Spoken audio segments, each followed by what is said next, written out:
తిరిగి BCN news కి స్వాగతం. విశాఖ సముద్రంలో వేటకు వెళ్లిన ఫిషింగ్ బోట్ ఇంజిన్లో ఒక్కసారిగా మంటలు చెలరేగాయి. ఇంజిన్లో ఏర్పడిన మంటలు పూర్తిగా బోటుకు వ్యాపించడంతో బోటు పూర్తిగా దగ్ధమైంది. ఆ సమయంలో మరో ఫిషింగ్ బోట్ దగ్గరలో ఉండటంతో 5గురు క్షేమంగా బయటపడగలిగారు. ఫిషింగ్ బోటు మంటల్లో దగ్ధమవడంతో సుమారు 40 లక్షల వరకు ఆస్తి నష్టం ఏర్పడిందని సమాచారం. ఆధ్యాత్మిక కేంద్రమైన పుట్టపర్తి ప్రశాంతి నిలయంలో ఓనం వేడుకలు అంగరంగ వైభవంగా కొనసాగుతున్నాయి. రెండవ రోజు కేరళ భక్తులు సాంప్రదాయ దుస్తులు ధరించి కేరళ వాయిద్యాలు వాయిస్తూ సత్యసాయి బాబాను కీర్తించారు. ఈ సంగీత కచేరీ భక్తులను ఎంతగానో ఆకట్టుకుంది. అనంతరం భజనలతో సత్యసాయి గీతాలాపన చేసి భక్తిలో పరవశించిపోయారు.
తిరుమల శ్రీవారిని సర్వేపల్లి ఎమ్మెల్యే సోమిరెడ్డి చంద్రమోహన్ రెడ్డి దర్శించుకున్నారు. ఉదయం వీఐపీ విరామ సమయంలో స్వామివారి సేవలో పాల్గొని మొక్కులు చెల్లించుకున్నారు. దర్శనానంతరం వీరికి రంగనాయకుల మండపంలో వేద పండితులు వేద ఆశీర్వచనం అందించగా ఆలయ అధికారులు స్వామివారి తీర్థ ప్రసాదాలు అందజేసి పట్టు వస్త్రాలతో సత్కరించారు. ఆశీర్వాదాల కోసం వెళ్ళాము. స్వామిని ఒకటే కోరుకున్నా, ఈ రాష్ట్ర భవిష్యత్తు బాగుండాలా, కష్టాల్లో ఉన్న ఆర్థిక కష్టాల్లో ఉన్న రాష్ట్రాన్ని బయటేయాలా, వరదలో దెబ్బతిన్న ఆ కుటుంబాలు మళ్ళీ మంచి పరిస్థితికి రావాలా, దుష్టులకి శిక్షణ జరగాల, మంచి వాళ్ళకి రక్షణ జరగాల, రాష్ట్రం అంతా బాగుండాలా దేశంతో పాటు అని చెప్పేసి నేను కోరుకున్నా. మనం చూసాము ఈ రాష్ట్రం 2014 డివైడ్ అయిన తర్వాత మనకి రాజధాని లేకుండా పోవటము, ఇవన్నీ హైదరాబాద్ లాంటి హైటెక్ సిటీని మనం వదులుకొని రావటం, రెవెన్యూ లాస్ కావటము, ఇవన్నీ ఆల్ ఐటీ కంపెనీస్ హైదరాబాద్కి పరిమితం కావటం, మళ్ళీ ప్రజలు కోరుకున్నట్టుగా భారీ మెజారిటీతో చంద్రబాబు నాయుడు గారిని కూటమి ప్రభుత్వాన్ని గెలిపించారు. అందుకని మా ప్రభుత్వం చేతుల్ని స్ట్రెంగ్తన్ చేయమని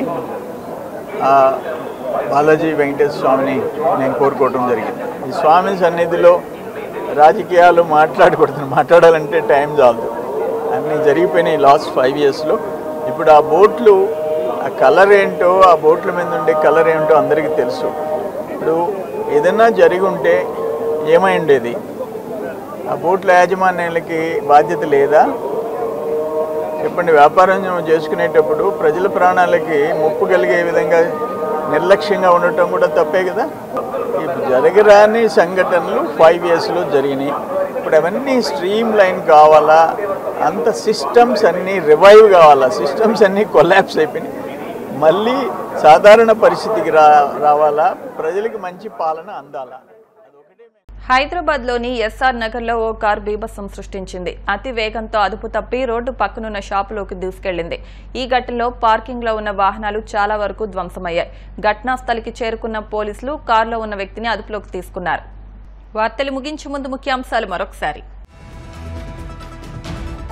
బొడమేరు కట్ట తెగినట్టు పుకార్లు సృష్టించి ప్రజల్ని గందరగోళానికి గురి చేస్తున్నారు. వైసీపీ నేతల పుకార్లను నమ్మవద్దన్న మంత్రి నారాయణ.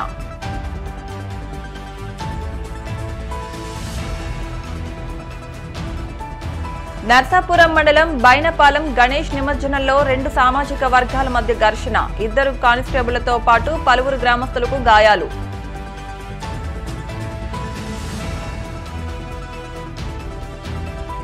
జర్నలిస్టుల సమస్యల పరిష్కారానికి ఏపీయూడబ్ల్యూజే ఎప్పుడు సిద్ధంగా ఉంటుంది. కడప జిల్లా అధ్యక్షుడు రామసుబ్బారెడ్డి వెల్లడి.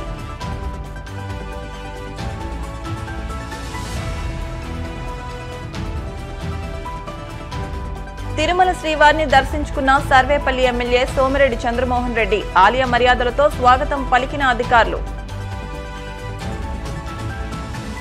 ఈ వార్తలు ఇంతటితో సమాప్తం. మరిన్ని వార్తల కోసం BCN digital YouTube channel, Facebook page ను ఫాలో అవ్వండి. అప్డేట్ వార్తల కోసం ప్లీజ్ సబ్స్క్రైబ్.